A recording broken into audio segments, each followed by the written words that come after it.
What's going on, everybody? Welcome back to the More Than Philly Sports Network. It is great to be here with all of you today, the 16th of April, here in 2021. If you thought 2020 went faster, maybe some of us thought it went slow. 2021 is continuing to fly by. We're almost 4 complete months in. With that being said, only a few months until this guy right here's birthday. Has joined alongside Gav and Tony. I know we are not quite there yet, but time's been flying a little bit. It feels like it's slow sometimes, and then you look back and see how fast it is. But in all seriousness, we have a lot to go over today. We have a lot of breaking news coming out in the NBA, a lot of news coming out of the MLB. The NFL draft is coming up. An absolute bombshell was dropped. We talked about it on Wednesday with the Philadelphia Eagles organization, and a whole lot more. With that being said, though, Gavin, welcome to the show. How are you doing today? Zach, I'm doing great. And listen, you're right. 2021 is flying. Zach, you know the saying, time's flying when you're having fun. I don't know if we're really having fun per se, but time is flying. That is true, my friend. And a lot's been going on in sports where the WNBA draft just happened last night. A lot of names that were called. And LaMarcus Aldridge announced retirement. Zach, me and you, we got into it off the show about it multiple times about Brooklyn versus the Lakers, and now it solidifies who has a better roster when it comes to the buyout market. Yeah, quite possibly. Of course, both Blake Griffin and LaMarcus Aldridge joining the Brooklyn Nets. The Los Angeles Lakers able to get both Ben McLemore, a name that's been under the radar in the buyout market, but of course the big name for them, Andre Drummond. With all that being said, let's get right into it. We're going to start first with the Brooklyn Nets, Philadelphia 76ers, Wednesday night. Kyrie Irving, the only all-star that was playing in that game. Aldridge, of course, was out. We did not know quite much why back then. But now we do, as well as in addition to that, we also had Blake Griffin out of the game. Stephen A. Smith, very infuriated on Thursday, talking about the Brooklyn Nets and the players picking and choosing which games they play, specifically talking about Kevin Durant, who played 29, 30 minutes the night before, scored 30 points in that time as well, and chose not to play 2 nights ago. We have a problem here. I've been very critical of Brooklyn all year, and they have yet to prove me wrong. I don't deny their talent. If they can all get on the floor together and get a chemistry, they have the most talented roster in the league. I'm never going to deny that. I don't think anybody does. Kyrie Irving, James Harden, Kevin Durant. I mean, even the bench has a bunch of significant players. A veteran like Jeff Green, Nicholas Claxton, who's a defensively great player. But Steve Nash is getting pushed around. Younger guy, has had a phenomenal career, doesn't have the accolades to be a head coach in the NBA. We knew this going into it. He addressed it like it was kind of going to be a chill situation where he delegates the coaching roles out to guys like Mike D'Antoni, who's the offensive coordinator, quote unquote. They're kind of operating like that. But we have some serious issues here. What is happening in the Brooklyn Nets organization? Are these guys just going into their offices and saying, look, I'm not going to play tonight? I mean, I think that's a different question. Kyrie Irving leaves for personal reasons. I understand the mental health side, but this is your job. You still have to show up to work. Sometimes it's excusable. Other times it isn't. Kevin Durant, I understand you're coming off an injury, but the biggest game of the season so far, or one of the biggest games of the season where you have as healthy of a roster as you can possibly have, I mean, you're just not playing. Blake Griffin as well. LaMarcus Aldridge, different situation. We're going to cover that, of course, in just a minute. Philadelphia 76ers taking care of business for 3.5 quarters. Almost lost at the end, but they clutched up at the end. They were able to secure a win looking like the better team. But that was still not a real feel. We don't know what this series is going to look like if it is the Western Conference Finals. So, Gavin, I'm going to ask you this question. First of all, what are your thoughts on the Brooklyn Nets 76ers game? Not really many surprises, in my opinion. And number two, is there an issue of power between the players and head coach Steve Nash? Well, first of all, let me answer the second question first. No. The only one that looks like he may be abusing his power a little bit is Kyrie Irving. I mean, let's be honest. Zach, the first Sixers versus Nets meeting, Kevin Durant goes out with contact tracing. Let's be fair to Kevin Durant real quick, Zach. Contact tracing and hamstring have not been great to him this year. Now, I'm going to play Kevin Durant's devil advocate, not because, one, I'm a big KD fan, but two, let's be honest, Zach, you come off an Achilles. You didn't play for a full almost 2 years, Zach. Almost 2 years. It was getting close to it. And back-to-backs are something that at this point you don't want to risk, especially coming off a fresh hamstring. You invest so much money into a player, into a person, that you want them to be there to play when it matters the most. The regular season gets overlooked a lot. Now, Zach, nowadays, going 82-0 does not matter to these players in salary as much as it's like if I were to play 56 games and out of the 82, I'm going to get paid like I played all 82. But back in the day, back in Michael Jordan's era, going 82, playing all 82 games is something to brag about. There was no days off. There was no days. Having said all that, Kevin Durant would have played Wednesday if we all know it didn't happen in Minnesota the day before and caused basically a repeat of the summertime. That game was scheduled for Monday, Zach. It was a back-to-back because of that. Kevin Durant wasn't going to play back-to-back. Now, here's how I like this thing done. All right, KD, if you back, pick one. Because my biggest problem, besides the paying customer, you go to go see your favorite player, and he's not playing because Zach, I went to go see Trace McGrady a long time ago, and he didn't play, and I was a little upset about it. It was all right. But when you're paying money to go see a product that you want, you fund, because remember, you kind of funded, the NBA is funded through the fans at some point, and not a large margin, but Zach, you get what I'm trying to say. It is funded, especially when you go. You want to go see your favorite players. So my biggest takeaway, my biggest problem is stars sitting out of games that matter. Kevin Durant, instead of playing Tuesday, you should have played Wednesday. That game matters more than playing against Anthony Edwards. No disrespect to him. Kawhi Leonard sits out one too many times. But Zach, to say abusing your power in Brooklyn, I don't believe that. I think Kyrie Irving's only one, and I think James Harden's played every game that majority of games he's been there ever since he's been there, and Kevin Durant's been out. But when he's there, he's there. The only one that's abusing his power is Kyrie. Now, Zach, let me ask you this question. When you talk about abusing his power, let's take Brooklyn out of the sense, right? Let's take Brooklyn out of the sense. Let's look at the NBA as a whole. Why did Paul George sit out against the Pistons? What was that, Wednesday night? What was his reasoning?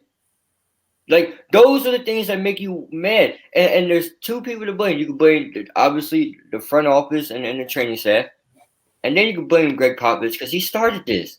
He was this front runner and started this with sitting Tim Duncan and Manu Ginobili, sending them back home for crying out loud, saying, we don't need you tonight. Go home. It's like, I mean, we're at a point in the NBA where this is going to affect the future generations of players when the league and the NBA and NBA Player Association and the league itself, they do the little, like, I forget the tough salaries and stuff. This is going to hurt them because guess what? You got guys like Kawhi Leonard, LeBron James, Anthony Davis, Joel Embiid. They just sit out, just willing to sit out. And I blame Kawhi Leonard more than any. I mean, it's a problem. And I've talked about it earlier this year, the way Kawhi scored, 14 points in Game 7 against Denver. People were comparing him to Jordan after he took the Raptors to the NBA Finals. Not even close. But with that being said, you're right, Gavin. This is a serious problem with the NBA. The Brooklyn Nets have not spent any time together. It's a lot of talent. But I don't know. At the end of the day, chemistry might win the day. And if the Sixers can get it right, then there might be a competitive edge for them. Or the Brooklyn Nets could even be shocked in an early upset, maybe to a team like Milwaukee or someone like Miami or Boston if they can find a way to do it. It sounds crazy right now, but these are the consequences when you decide to do things like this and act silly in the regular season. Remember LeBron James, Anthony Davis, they logged in pretty much a lot of games last year. AD had the similar no back-to-backs policy. But these guys weren't just taking random days against crummy teams to rest. They were taking care of business and doing their jobs. And guess what LA team had the trophy last year? It wasn't the Clippers. But with that being said, we will shift gears now. Well, real quick, there's one thing I'd like to say. Back-to-backs is a different story I like to have. That's fun. I don't like back-to-backs to begin with. And in fact, I don't even play in the league. Back-to-backs, I think, is one of the worst ideas ever because you're putting a lot of stress on your body and your knees. So I can understand that, especially if you're a guy like Anthony Davis, Joel Embiid, Giannis. I get that. But when you're sitting out on games like, let's say your weekly schedule is you got Boston Monday, Philadelphia Wednesday, and then you have Portland Friday. And if you're the Brooklyn Nets, you're going to play Kevin Durant versus a low-seeded Boston's cut fire as of late, then sit Kevin Durant. against the team that is arguably your biggest rivals this year. You can't do that, and that goes to everybody. And that game was for the 1 seed. That could arguably separate the 1 seed and 2 seed at the end of the season. Exactly. And Zach, my last point, and then we'll move on, is these primetime games, Zach, where you'll have this primetime matchup. I'll never forget this. It was supposed to be Kawhi Leonard and the Spurs versus Golden State in San Antonio. That one Saturday night, it was 8:30 primetime. Not only did nobody from the Spurs play, Curry didn't play, Clay didn't play, and Draymond didn't play. So what's the point even putting that game on TV then? It's disrespectful to the league. It's insulting the fans across the country and the world, and I do not endorse it. I don't support it. With that being said, though, let's talk about it. The big news of yesterday, shocker, LaMarcus Aldridge officially announcing his retirement from the NBA after unfortunately having an episode of an irregular heartbeat just earlier this week. At his point in his career, he has chosen to choose his health and his family over the game, 100% understood. With that being said, Gavin, just some initial reactions to it. It is devastating as any NBA fan. LaMarcus Aldridge had himself a great career. It was tough going down from, of course, he had a good time in Portland with a young Damian Lillard, and then went down to San Antonio to try to fill the shoes of the great Tim Duncan. Had a couple of good playoff runs with San Antonio. In addition to that, since been on his way and finished up his career in Brooklyn. Only played a few games for them, looked pretty good doing it, but unfortunately, LaMarcus Aldridge, after 15 seasons, has decided to call a lid on it. 100% respectable, understood from his perspective. It is devastating when players are in these situations where they're forced to choose their family and their health over the game that they love so very much. But it is something that we have to understand, that these players are human.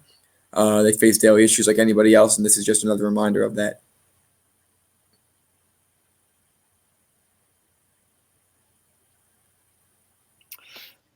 It's like when it comes to LaMarcus Aldridge, you talk about a 7-time All-Star, 6-time All-NBA guy, widely respected. You were right, Zach. He was trying to fill the shoes of arguably the best power forward in all of basketball, and Tim Duncan. And I think he did a decent job. Zach, he didn't win a ring, but he did a well enough job in my eyes to give him the second and trying to fill his shoes.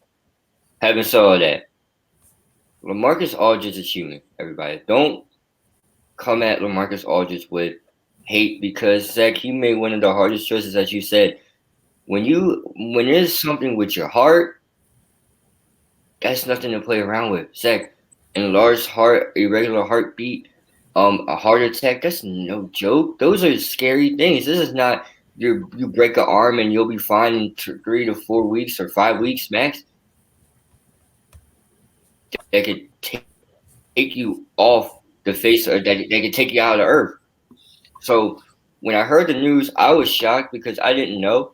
I thought it was his old age and LaMarcus Aldridge's knees and trying to preserve it.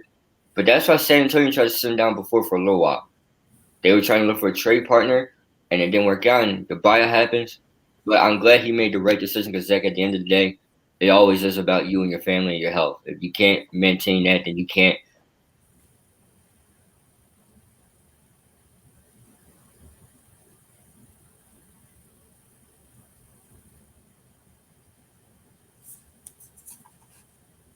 Appearing to have a technical difficulty here. Let's see if we can get back in. Everything good there on your side, Gavin? Continue what you were saying. Yep. So, no, like I was saying, basically, he made the right choice, Zach. I mean, anything with the heart, enlarged heart, irregular heartbeat, heart attack, that's no joke. That's seriously no joke. He made the right choice. At the end of the day, Zach, I'll reiterate and I'll hand it back off to you, is you have to make the best decision for yourself.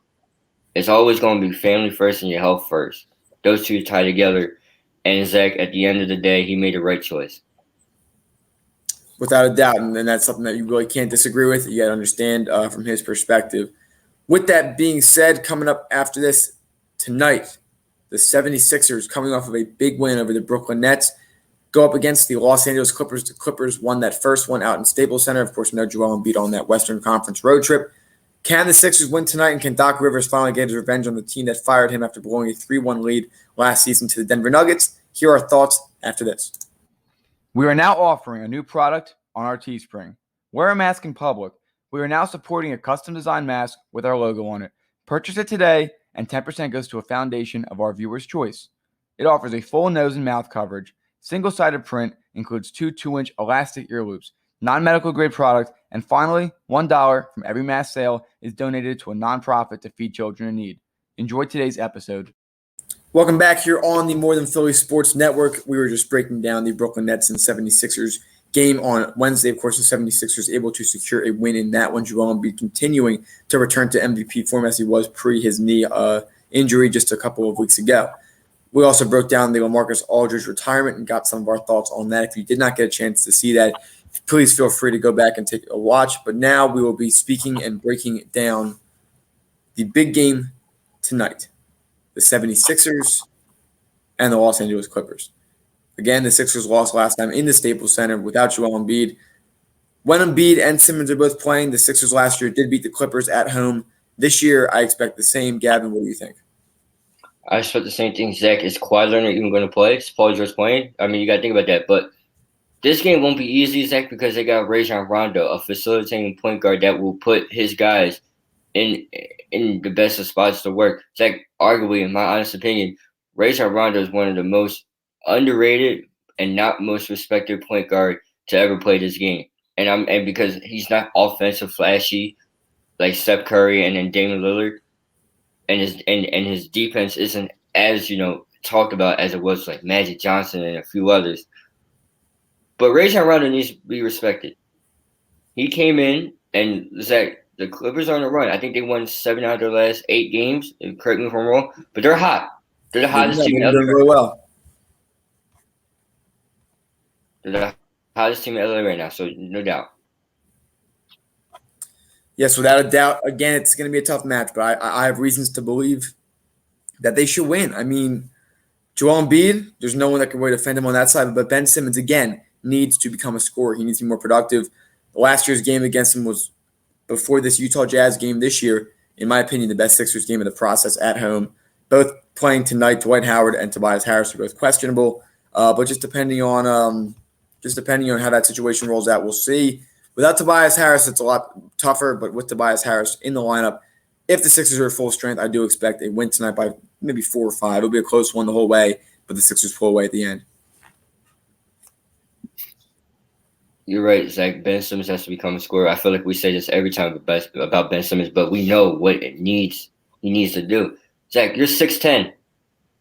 No one can stop you. You get comparisons to LeBron James, which I don't agree with because LeBron's really not all that. All right, let me throw it out the way. But Zach, that's not why. It's because of the scoring. Exactly, because of the scoring. LeBron James is an elite scorer. Wow, I just gave him a compliment. All right, let me stop. But Zach, he has to score. Ben Simmons has to score. He has to 14 points a night, 14 to 12 points a night in a nice little triple-double. That's not going to cut it in the playoffs, especially when people know that you're not going to shoot. So that crowd's paying for Joel Embiid. You're going to put more stress on Tobias Harris, who magically goes missing in the playoffs. And we don't know what this bench is going to be like in the playoffs because Zach, we're still trying to figure out. I like Furkan Korkmaz as a late. Let's not get that overlooked at. But Zach, Ben Simmons is going to be my key for tonight's game. He has to score and he has to be dominant. He has to go back to the Ben Simmons that not only won Rookie of the Year in his second year, but Zach, the guy that led the Sixers to a 16-game win streak without Joel Embiid going into playoffs, which also was beating your best friend LeBron James within that 16-game span. No doubt, and he needs to return to that aggressive form if this team is to get to the next level and be able to beat a team like the Brooklyn Nets and get to that next step in the NBA Finals. But this Clippers team as well, they've been coming up short as of late as a franchise. With the new additions last year, they also came up short in the playoffs. What are the expectations this year, Gavin, for the Los Angeles Clippers as we go into the later of the season and, of course, the playoffs? It has to be Western Conference Finals or Finals. Zach, I mean, think about it. Your job is there to go win a championship, not to go party in LA. You should have went there last year. It should have been a Lakers, Clippers, Western Conference Finals. Zach, that team was phenomenal, especially defensively with Pat Bev, and you got Lou Will coming off the bench, Mr. Lemon Pepper Lou. I forget the Magic City Lou. I don't know what nickname we have for him. But the expectation has to be Western Conference Finals or better. Zach, they never been to a Western Conference Finals. The Clippers have never been. And that's going back to when Doc Rivers was there with the young Blake Griffin and a Chris Paul and a Matt Barnes and DeAndre Jordan that was younger. They never went to Western Conference Finals. So that's their expectations. Like, arguably, you could say finals because of Kawhi Leonard. Well, that's the expectation. You win an NBA title with a team like Toronto. You go to a team that was the 8th seed the year before and hung around with Golden State. And then you trade for your buddy Paul George. And we all know how ugly that series was last year against Denver. They went to 6 games, right, with the Dallas Mavericks. At no point were they able to just shake a team off. They need to take that next step as well. Finally, again, I do expect a Sixers win, assuming Tobias Harris plays tonight. We will recap that game going into next week, as of course this would be an important one. Looking forward as we continue here, the Los Angeles Clippers coming off of a 100-98 win over the Pistons on Wednesday, and then they will be home again this Sunday to host the Minnesota Timberwolves. So the Clippers are essentially pretty well rested. Kawhi and Paul George not playing. We were critical of that earlier in the show. But for the 76ers, again, tonight, they're going up against the Los Angeles Clippers. Both teams, give or take, within a game or two of each other. So really pretty fair competition. Sixers have a tough trip ahead. It's a homestand, but they have a tough group of teams, including the Golden State Warriors on Monday, the Phoenix Suns, and then back-to-backs against the Milwaukee Bucks. We'll continue to cover that throughout next week. Coming up after this, is it time to panic about the Philadelphia Phillies? Why I still think the answer is no. Stay tuned. It's time. Would you like to know how you can support the More Than Philly Sports Talk Show? If so, head down to the comments on our YouTube channel. You will see 2 links there. The first is our Teespring, where you can see a wide variety of apparel products, including our signature product, the More Than Philly Sports Talk Show sweatshirts, offered in a variety of different colors, including gray, navy blue, and more. Finally, we have our Patreon page, where you can become a monthly donation member. 10% of all donations go towards an organization of our viewers' choice. We hope that you enjoyed today's episode, and if you can't donate, that's okay, because you can always share this. Welcome back on the More Than Philly Sports Network, as we just talked about the 76ers as they go up against the Los Angeles Clippers in a big showdown tonight in the Wells Fargo Center. Unfortunately, we won't be there, at least to my knowledge. Gavin, you're not going, are you? No, sir. No, we are overdue to get to a game. Trust me, I know it's been a crazy year. We've got to get to one. But another team that we'd also like to go see in person is the Philadelphia Phillies. A tough series for them against the New York Mets, getting swept. Unfortunately, yesterday's game was rained out.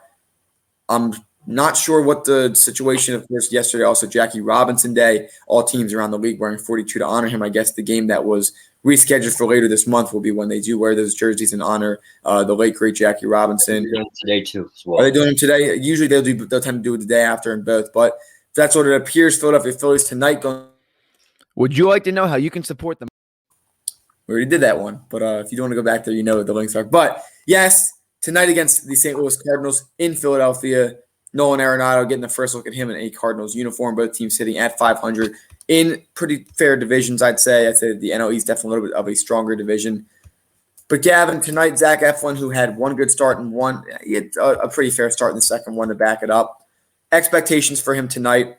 This team needs to bounce back. Offense needs to get going early. I have confidence they'll win tonight. Let's say maybe like a 4-2 win. Say they get the bats cracking late and they're able to sustain that.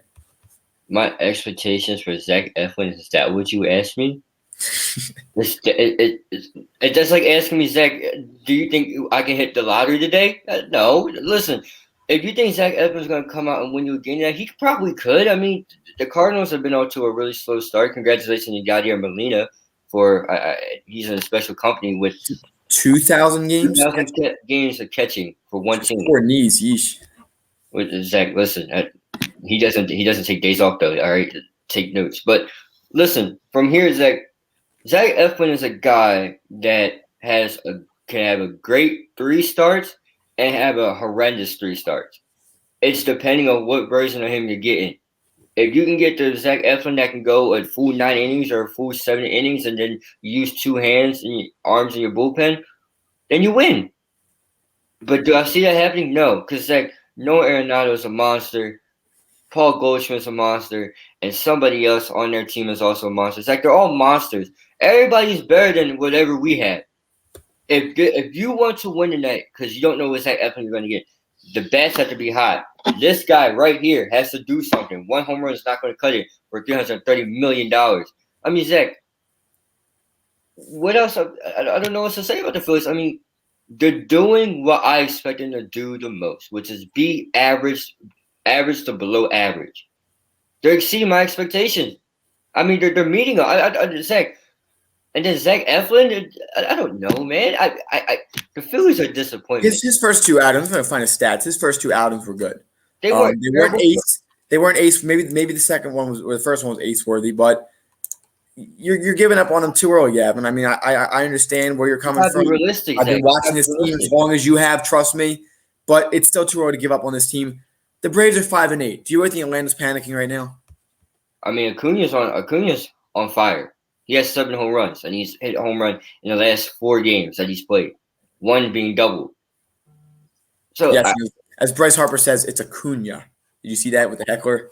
Listen, Acuna. I don't care. That's NL MVP this year. However you want to pronounce his name, that we'll be saying NL MVP at the end of this year. But Zach, he's insane. He's absolutely insane. Yeah, I wish we had him. But look, I mean, the Phillies. I guess you can sound being a little unfair towards the Phillies, but I'm being realistic, ladies and gentlemen. Realism is what we have to look at the Phillies. You can't look at this Phillies team and be like, World Series champions. We're going to the playoffs. No, you got to look at it and be like below 500.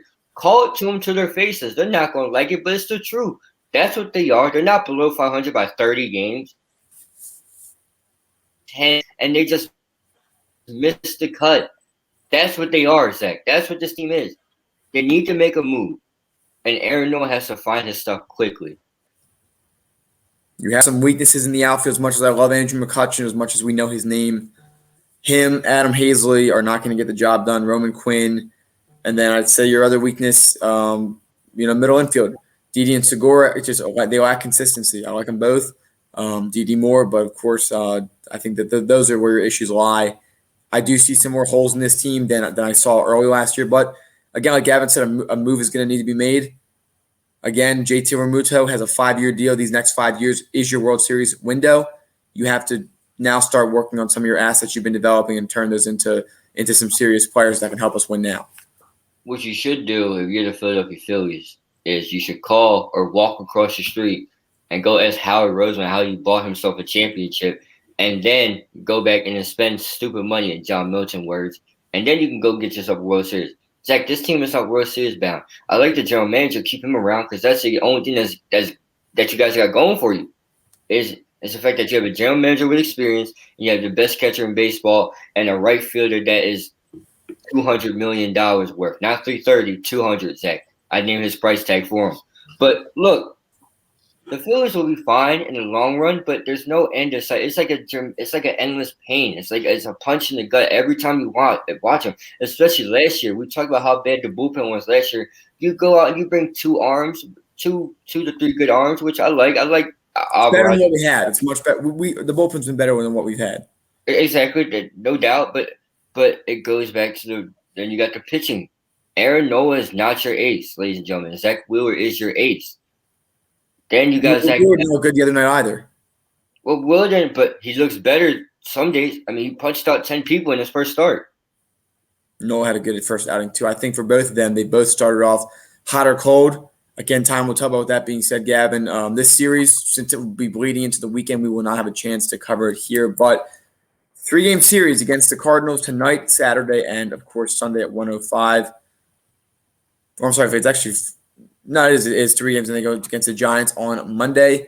I think the Phillies win one of these games, and they would take the win tonight, and they lose the next 2. Unfortunately, that's just the reality of this team. They'll be 1 game under 500 if that holds true. And the Cardinals will win the series. Gavin, what are your thoughts on how the series should end up?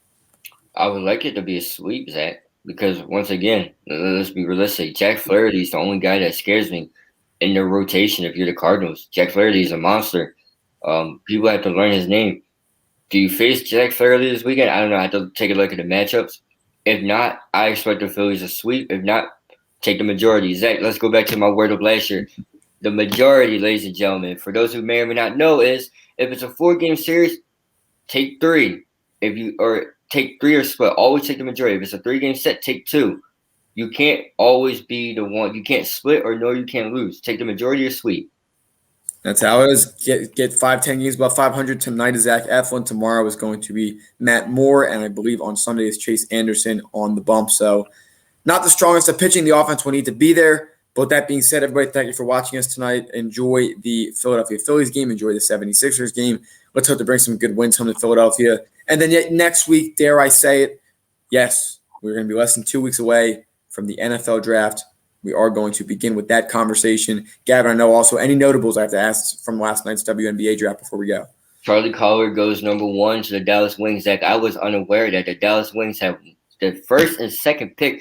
How does that happen? That's like 2K, where you get the first and second pick. Well, they drafted Charlie Collier, the forward from Texas, and they turned around and drafted the young lady out of Finland, which I can't pronounce her name.